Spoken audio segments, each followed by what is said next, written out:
The rise in the number of OTT video streaming services is fundamentally reshaping the broadcast industry. For CSPs looking to explore new revenue areas with TV-like services, this opens up significant opportunities.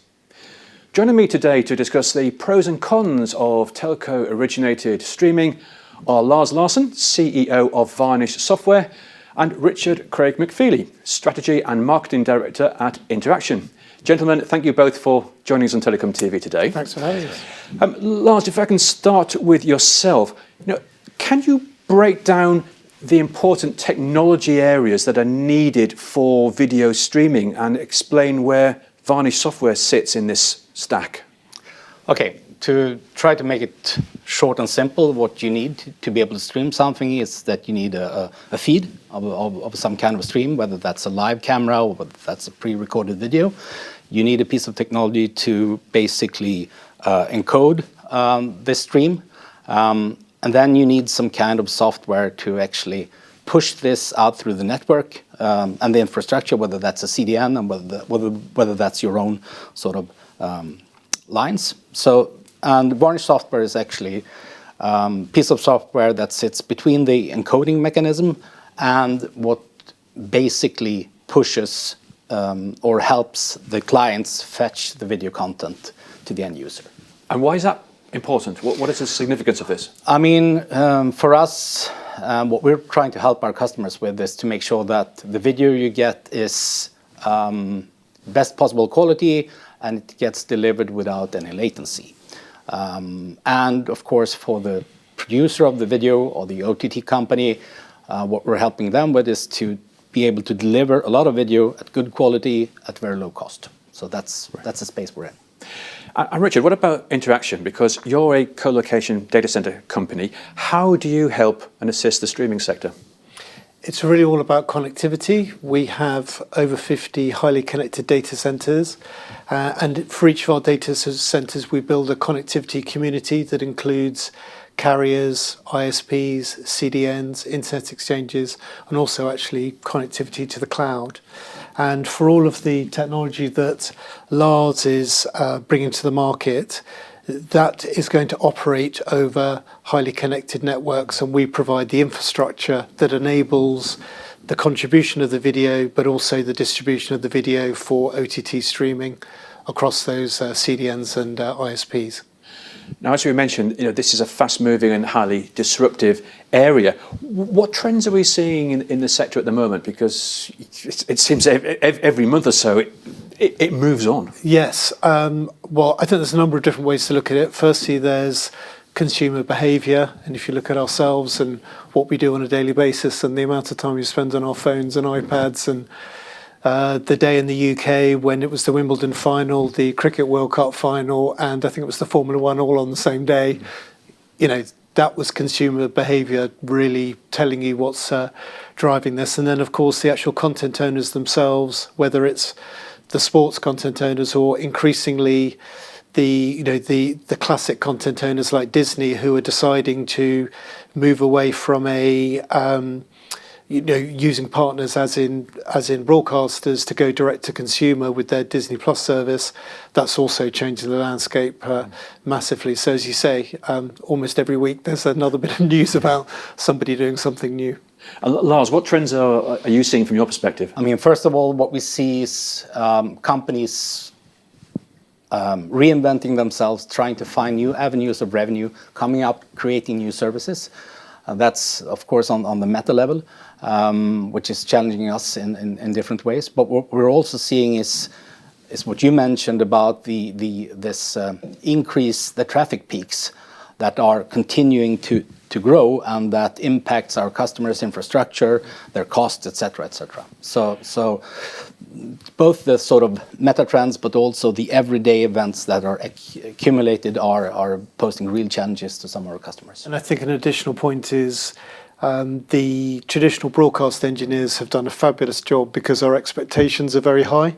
We expect to be able to switch on the equivalent of a television and always get that type of service. So to deliver that to many individuals across lots of different devices, across the internet, which isn't a broadcast network, is actually pretty challenging. So that's why you need the technology, you need the infrastructure and the clever software that Lars has to bring all of that together and try and provide that type of broadcast sort of experience. You've both spoken about the need for quality and costs to come down.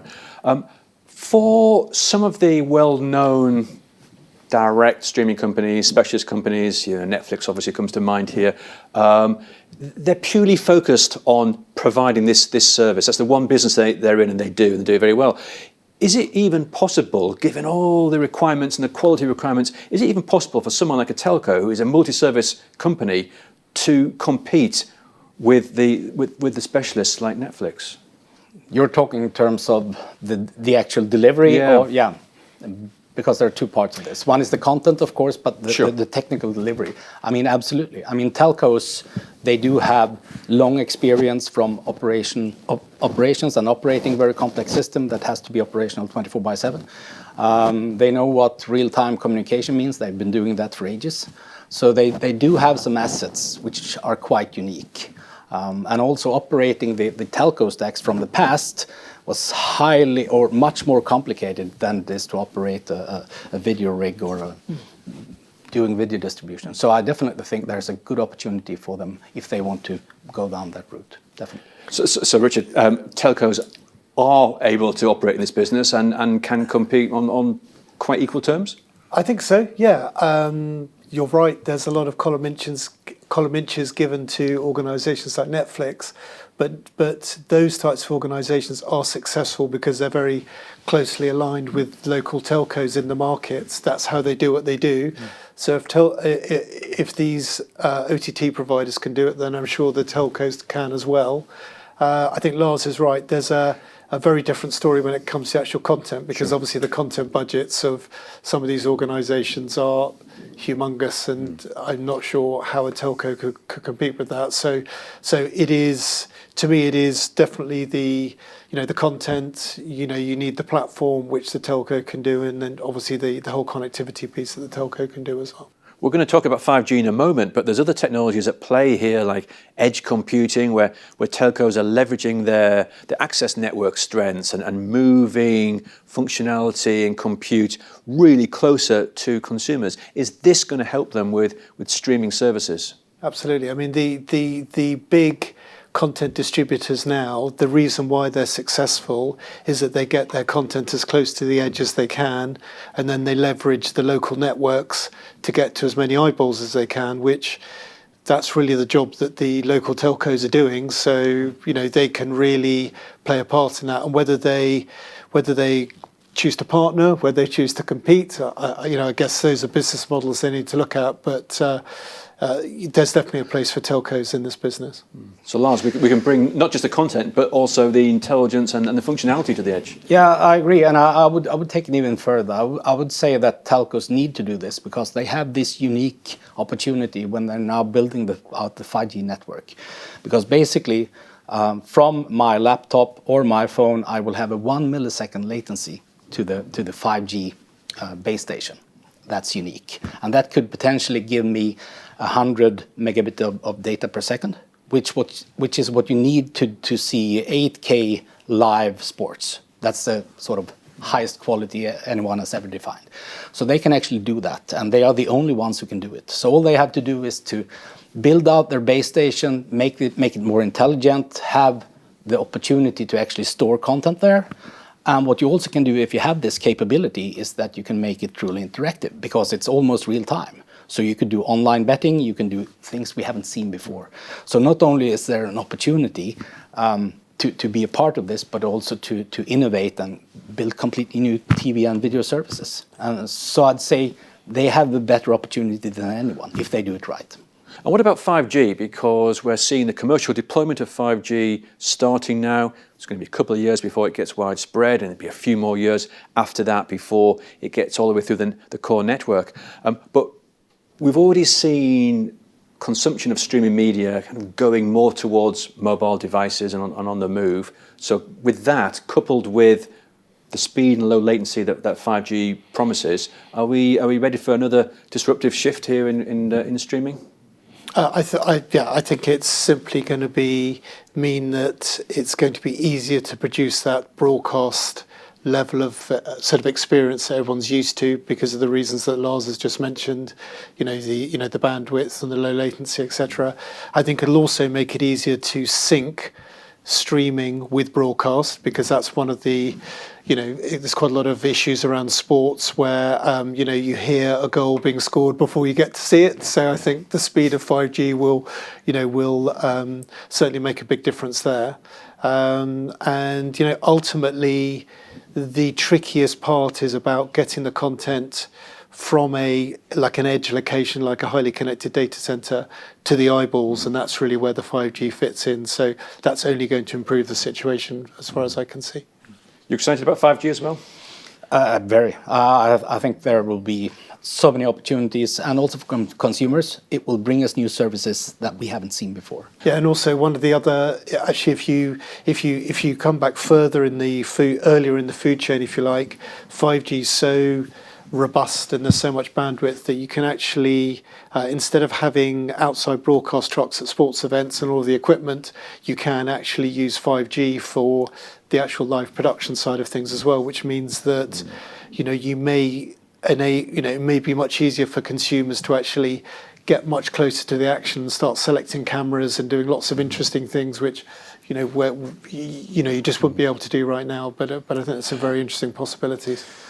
And also there's another interesting opportunities for telcos and internet providers, and that's the fact that already today video is almost 80% of the traffic on the internet. Mm-hmm. That will continue to increase according to most analysts. And if you can find a way to push that content to the 5G edges without actually putting the load on the core network, that would speed up the entire internet. Because we have to remember that any time you will have to go send a transaction through the core network, it costs a lot of money and it slows everyone else down. So that's another opportunity. So not only is it an opportunity for more revenue and new services, it's also cost saving that I think is interesting to look at in the future. So a final question to the both of you then. What's your advice for those telcos, for those service providers who have yet to fully engage with streaming and broadcast markets? Well, I think, number one, I think they should sort of examine and focus on this area. It's certainly a growth opportunity. I think that all the publicity is going to the content owners and the platforms, but that only works with the connectivity. So they do play an important part. Exactly whether that's a competitive position, a partnership position, exactly where that fits. But the networks that deliver the content to the eyeballs are hugely important and are actually the ones that deliver the user experience. So there's a real opportunity, I think. And there's been, I think, lots of disruptive moves by various telcos. Some have been successful, some have been less successful, and just trying to find the right path through that sort of level of disruption is quite tricky, but I think there is an opportunity in there somewhere. Lars, final advice for telcos out there? Looking at the opportunities 5G gives you is, most telcos in Europe are national, or they have a sort of limited geographical area. I think if you're going into that market, I think it's important to partner or integrate vertically with someone who produces local content. I mean, we will always have the global players like Netflix, like Disney, etc. They provide content for a global audience at a cost which is virtually the cost of a ticket to a movie theater once a month. So it's not much, but the local content, the demand for that will always be there, and it's a different market. So I'd say don't try to target the big players. Try to focus on your own geographical area and be best for your customers. And that's a completely different segment. Yeah. Great advice. Great. Well, look, Richard and Lars, thank you both very much for joining us on Telecom TV today. Thank you. Thank you. Thanks. Bye-bye.